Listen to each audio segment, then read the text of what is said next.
Here, follow-up video blog, number 3 of today. See, I'm going offline, and then up there it just changed to 3G. It might change back to 4G.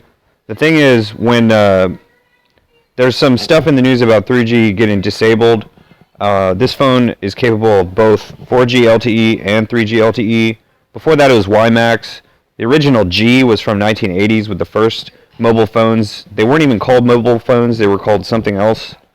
They weren't even called cell phones. They were called something. Anyways, I've seen commercials from the late 80s, early 90s. 1G is 1 gigabit of information. Different from a gigabyte. It's 1/8 of a gigabyte. I don't want to get into it. It's like 1.21 gigawatts from Back to the Future in the 80s. So anyways, here's the continuation at the very bottom. The last video I added is the blog number 2. Over here. It says no connection again. That's alright. I mentioned some stuff. Oh, the Napoleon Simulator video game concept. I talk a lot about video games. I very rarely talk about ideas and concepts for new ones that don't exist yet.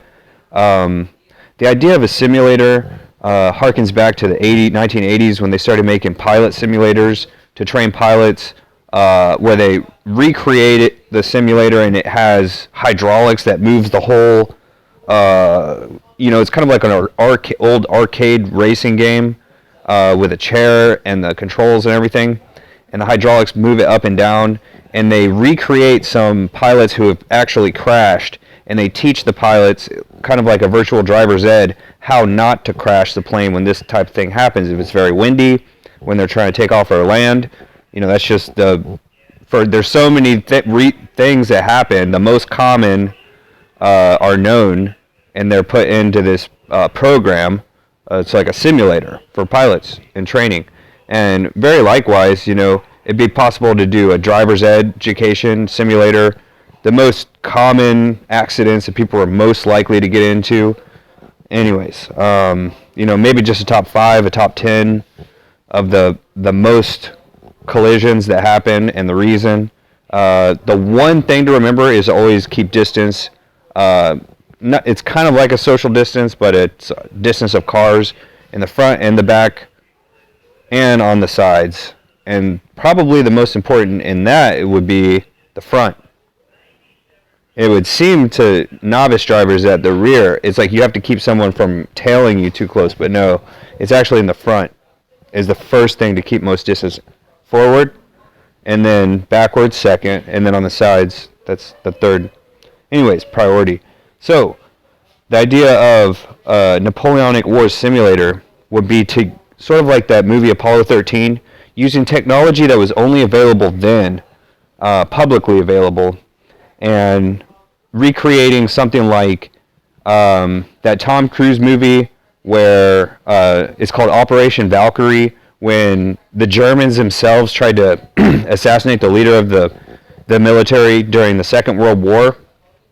And it would be doing that, but using a hot air balloon during the Napoleonic or American Revolution era.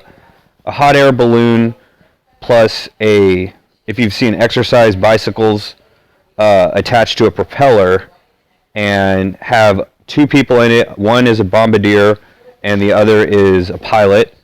And when one gets tired of using the propeller to move the hot air balloon, straight over the headquarters of the enemy commander and captains, and just dropping one single bomb on when they're sleeping or whatever.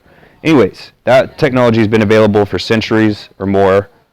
Leonardo Da Vinci is the first mechanical engineer to come up with all these wild ideas for military technology. He was also one of the greatest artists and everything else. So even in Napoleon's name, the Leon part of his name is like Leonardo da Vinci. And so Leonardo da Vinci and Napoleon are 2 of the greatest figures just in Italian and world history.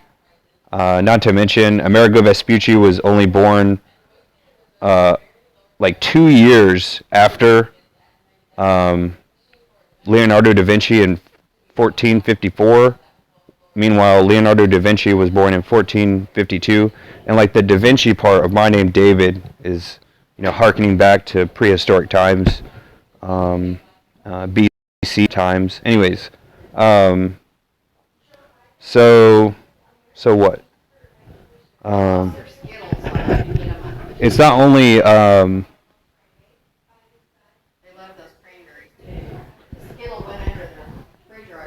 Da Vinci and Vespucci of where America gets its name. So, for example, if someone made a fictional video game for the next world conflict, like the Third World War type thing, it would be, and if it was in the American theater, when I say America, I mean North and South America. So what's funny about the United States of America is in our name, it's sort of like we represent the entirety of the Americas. And Amerigo Vespucci is the Italian explorer I just mentioned, who's given his name to the Americas. And I share, like, in his last name Vespucci, my last name is Pucciarino, kind of like Al Pacino, whatever. We sort of all share that part of the last name. And he also has Jesus' mother's name in his first name, Amerigo. So why is it America instead of Amerigo? It's because Central North America, CNA, if you change CNA, Central North America, the United States of America, it spells can, like American. So Central North America, the United States of Central North America, CNA. So that's all. Well, that's actually not all. It's just the very beginning over here. Yeah, so the idea is, if at some of the points in these decisive battles, if someone, if they were secretly using, there was one video game, a battlefield video game, secret weapons of the Second World War, and, it's sort of hidden military technology. I don't know if it's fantastic fantasy or not.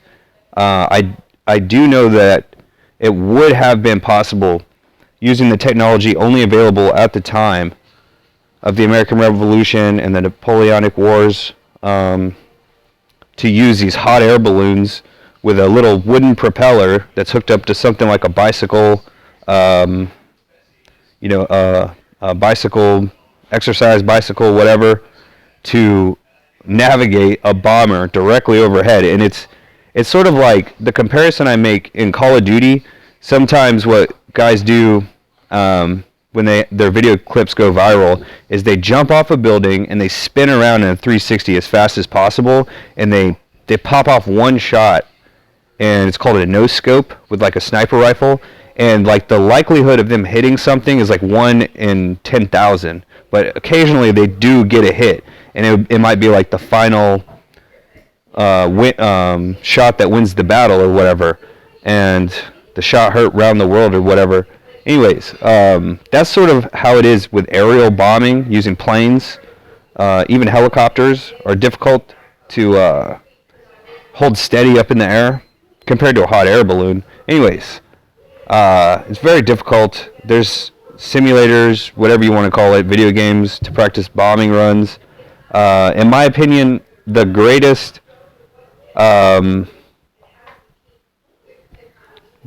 invention or greatest modification that could be made would be on planes that are flying, to have a gunner the gun that can point down, because on every single plane I've ever seen, they can only point straight at what they're doing, then they have to do that like a dive bomber. And it would be so much better if they could just fly straight over and the gun points down. For some reason, there's like 0 planes that exist like that. I don't know why. Anyways, I'm just thinking of the Warhog plane, the A-10 would be a good one for that. It wouldn't be possible because the gun literally goes all the way to the tail of the plane. It's such a large, it's like a cannon, flying cannon. So anyways, that was just a video game idea. There's probably some other creative concepts that other people could come up with. That's just what I got with this hot air balloon stuff. And I think I got that idea about the Wizard of Oz. In this video he says the wisdom of Oz. I'll go ahead and get that out of the way. Because it was just one fast part. Whatever he says something about wisdom here. And so it's like the movie's kind of like the Wisdom of Oz. Oh, he gives him a fake university degree. By virtue of the authority vested in me by the Universitatis Committee Audiami Pluribus Unum, that's Latin, I hereby confer upon you the honorary degree of Ph.D. Doctor of Thinkology. Anyways, so I probably shouldn't have included that. It just reminds me of this hot air balloon stuff. Okay, so the idea is, when I was growing up in paintball, you know, when it was someone's birthday, I don't think it was with me. For my birthday, I never had a paintball tournament type thing with some of my friends.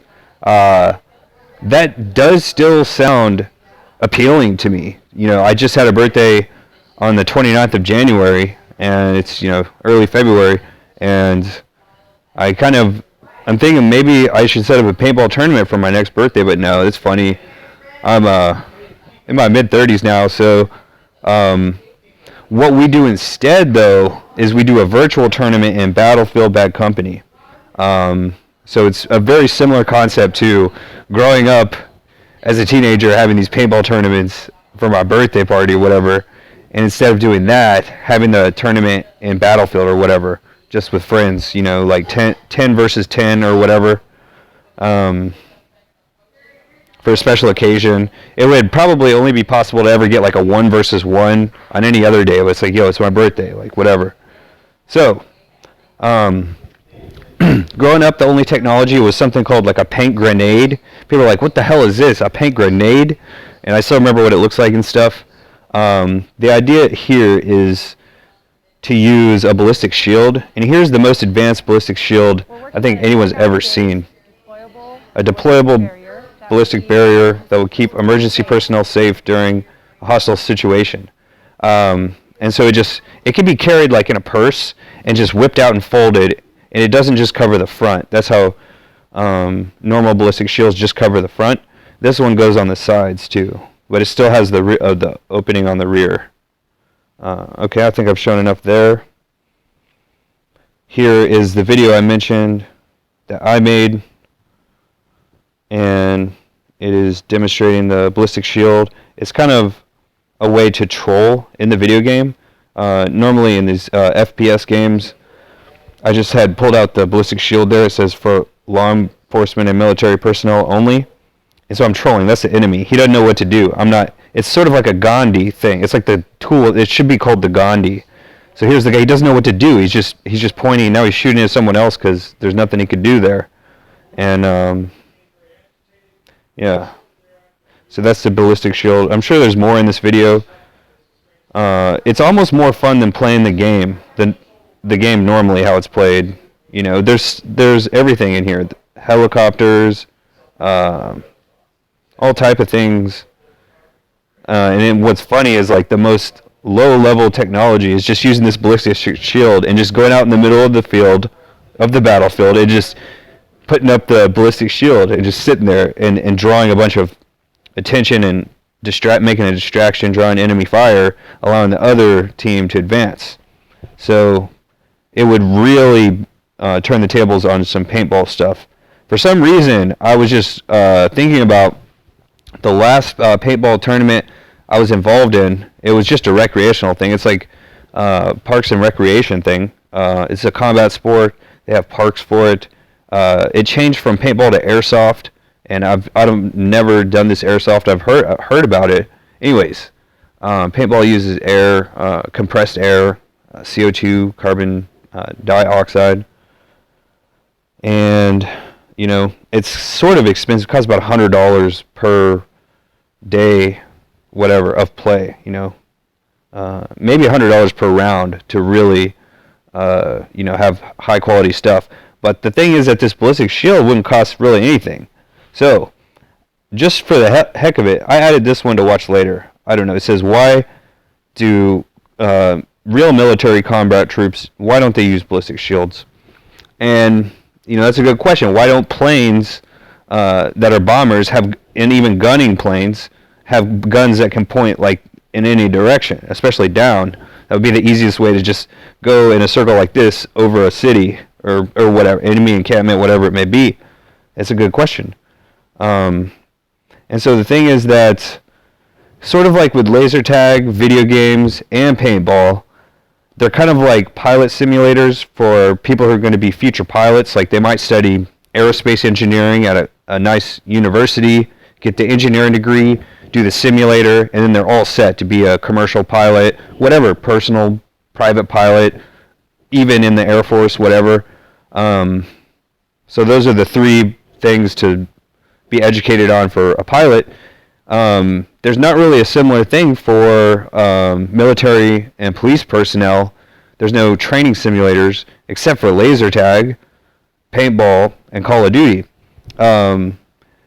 Of course, I can just sort of hear the blowback of that. It's like outrageous. The idea is outrageous. Really is it though, compared to pilot simulators and driver's education video games? I've taken a driver's education and defensive driving virtual course where it's just a video, animated video, with questions and answers, testing portion. But I think an interactive video game would be more important and fun. It's not so much like a chore that way. So, paintball is a sport, airsoft is a sport, laser tag's not really a sport, it's just kind of more entertainment. What makes it so awesome and fun, though, is throwing in some of these gangster quotes from movies like Goodfellas, any Joe Pesci movie, Robert De Niro, Al Pacino, Tony Montana quotes, whatever it may be. Throwing we say this stuff to each other online in live chats, guys, whatever, and it's funny, but it's really, really funny when it's at this paintball or laser tag. It's extremely funny. I'm sure that it's been, I don't even want to say that that's what happens in real gun battles, but what I know from playing video games online, growing up we only had single player games. Eventually the internet was added and multiplayer stuff. So there was a disclaimer, the same disclaimer on every game. It says your game experience might change during online play. People aren't very nice online. I'm one of the exceptions. I'm very nice because I've developed video games myself, and I feel like I'm above the fray in that regard. I'm not angry. People are, I would say 99 out of 100 players online are like the least courteous people I've ever met in my life. It's worse than road rage, playing video games online. Maybe people who don't play video games might understand, in a random comment section, they might be getting in arguments with people they never met and stuff. What has in common between people on the road, people in comment sections on YouTube, or anywhere on Twitter, not really Facebook, that's more personal, or video games, is that we have no expectation to see this person again in the future. So there's literally no respect, no courtesy, or anything. Sort of like walking past someone on the street. And that's what it all has in common. So anyways, that's not important. What's important is that my experience from playing video games online, I was real excited to ever try that. And it was kind of like playing paintball for the first time. People aren't very nice. My people that thought were my friends, now all of a sudden, we're even angry at each other as the battle's about to start, and then especially during the battle, people on the other team are just ruthless, absolute ruthlessness, and that's how it is online too. So the only way that I can really think to troll doing something like that would be to have something like a Ballistic Shield, because I've seen that it works online, in reality. So I'm using these. There's two quotes I can definitely remember, but there's a third quote from this movie, Goodfellas, that I can use to explain my last time at paintball. So I got a job. I don't know. I didn't work for a couple of years. I don't want to get into my life story. So I started working at a very young age. My first official job with tax returns and a paycheck was age 16 at a fast food drive-thru. I graduated from that to delivering food at age 16, 17, 18. And then from when I dropped out of college, well, no, I took a break from college, and then I worked at a mall food court.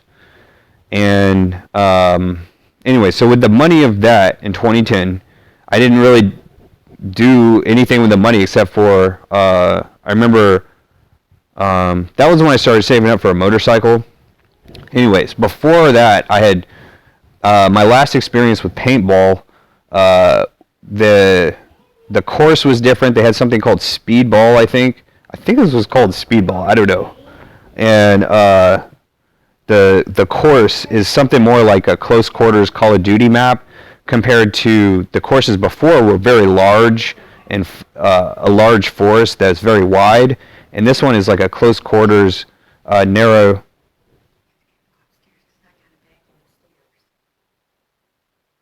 Okay. Well, I'm going to make a bunch of noise. Okay. Okay, I'll do it. I'm going.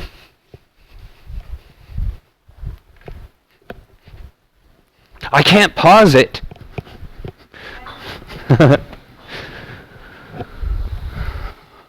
I'm just kidding. All right. So, anyways, where was I? So, yeah, my first experience was out of. Is that the video that I did not add? Well, anyway, so I was in a course. Here's a large course of paintball, whatever it's called. Like, they have LAWG, live action war games, when guys would make medieval weaponry, stuff like swords and stuff like that, and then they would fight each other. I regret to remember that in geometry class in high school, I overheard where there was going to be a live action war game meeting after school. So I told my buddies from the wrestling team, and we went with water balloons and one paintball gun, and sort of raided the I still have to apologize for that. We raided the live action war games with water balloons and a paintball gun. So apologies to Dave Thomas, same name of founder of Wendy's, and Steven Tyler, or not Steve Tyler, that was Stiz.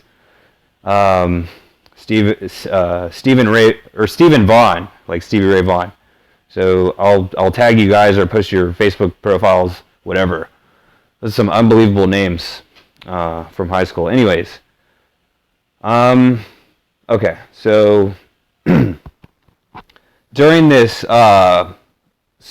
aforementioned paintball session, I was the last man standing at the very back in the corner, and there was one other guy too, but he got overexcited. He didn't know I was there, and so he started celebrating the win with the referee. They were high-fiving and stuff, and so I started blurting out these lines from Goodfellas, like, "Are you stupid or what?" That's what Robert De Niro says, "Are you stupid or what?"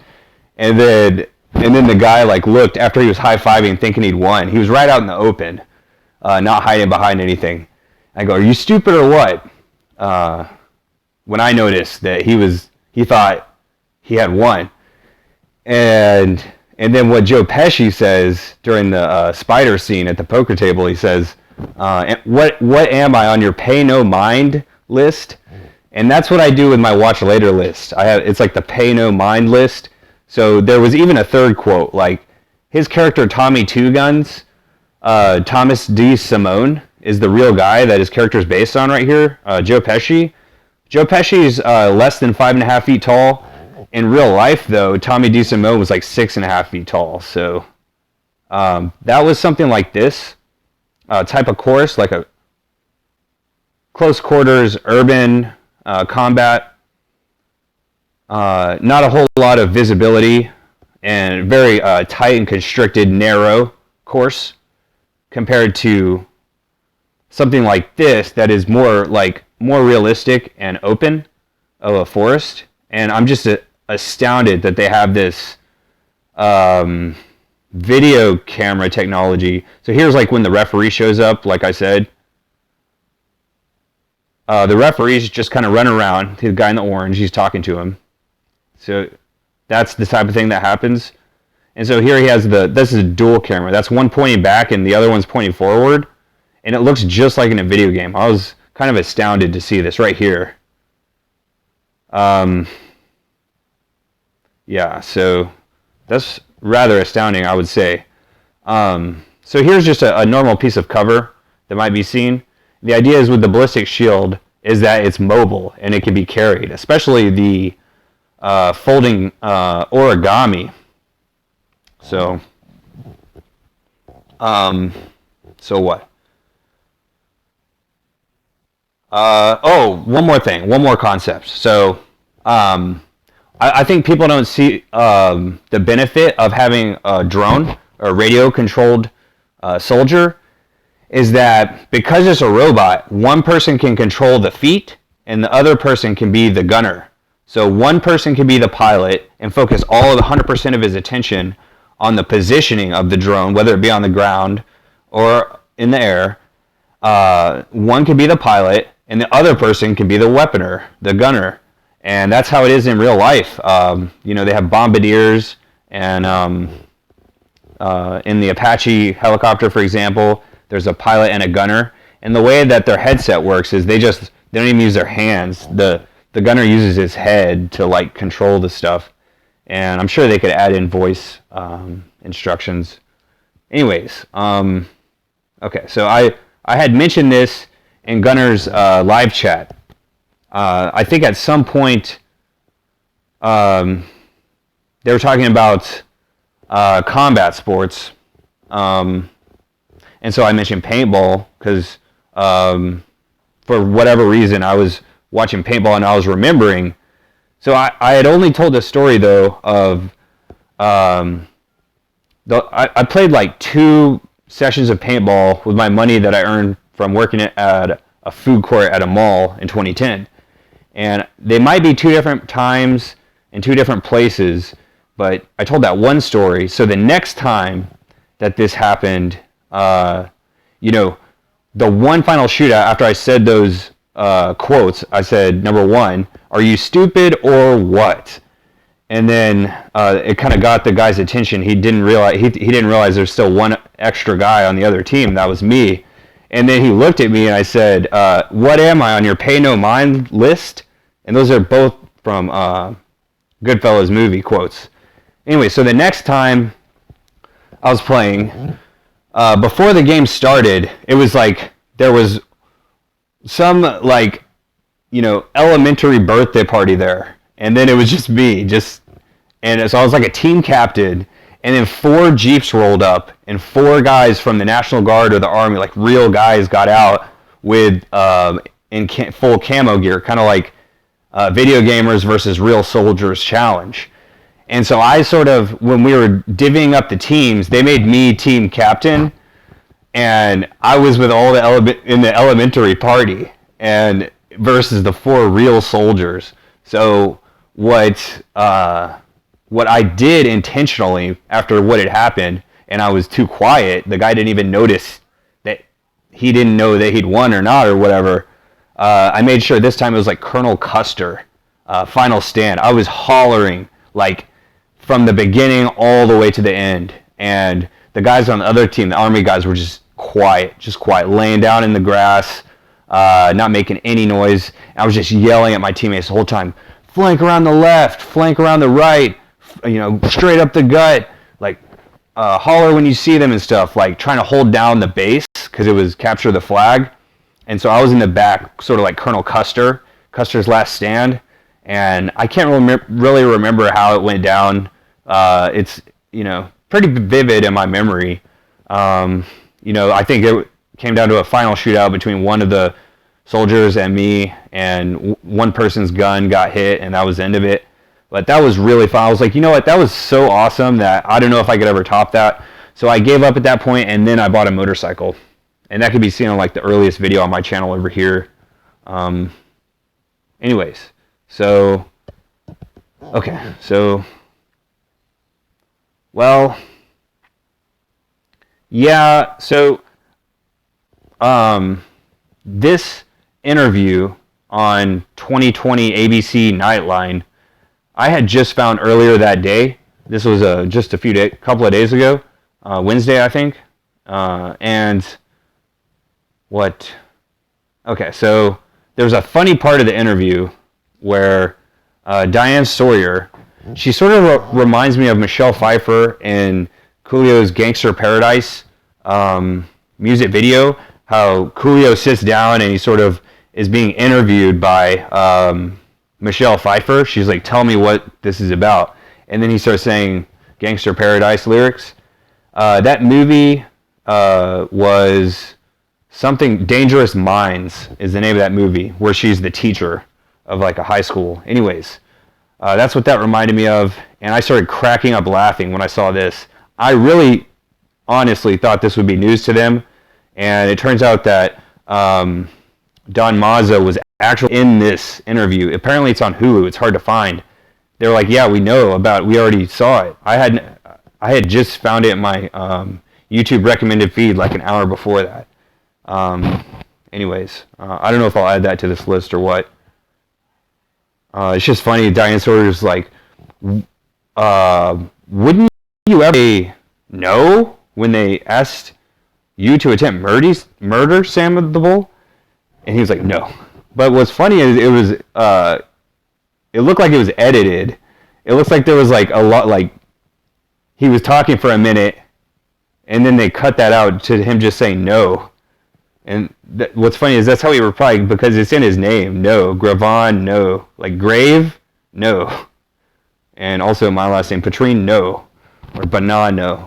I'm sure there's other Italian last names with no. Dr. No, right? The movie, the James Bond movie. Isn't that the first one? It's kind of like what Dr. No is, like nice doctor. Like, I'm a video game developer and video game player, but I'm like one of the nice people online. Like, I'm really like, I think that anyone could be, I don't know.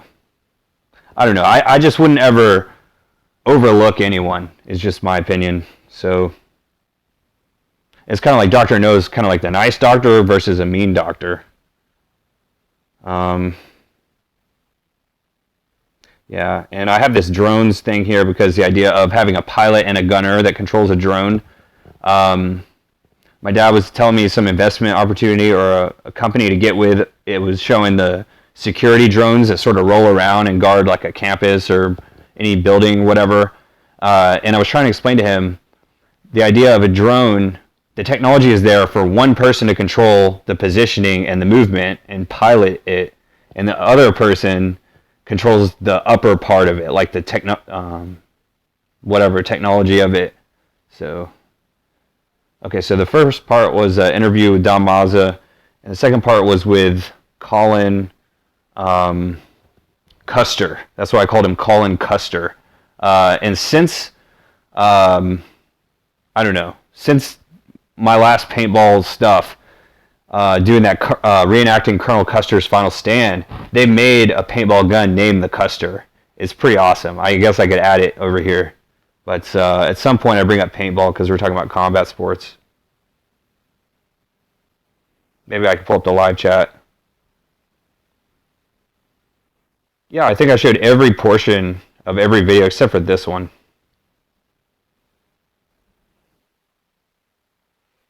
So I'll go ahead and load a reply link for this video. Yeah, so I retired from recreational paintball when the National Guard showed up to practice on us. So I asked, does Michigan have a good paintball parks? I recently saw the updated camera tech in that sport. And I mean like the Call of Duty looking stuff that I mentioned earlier.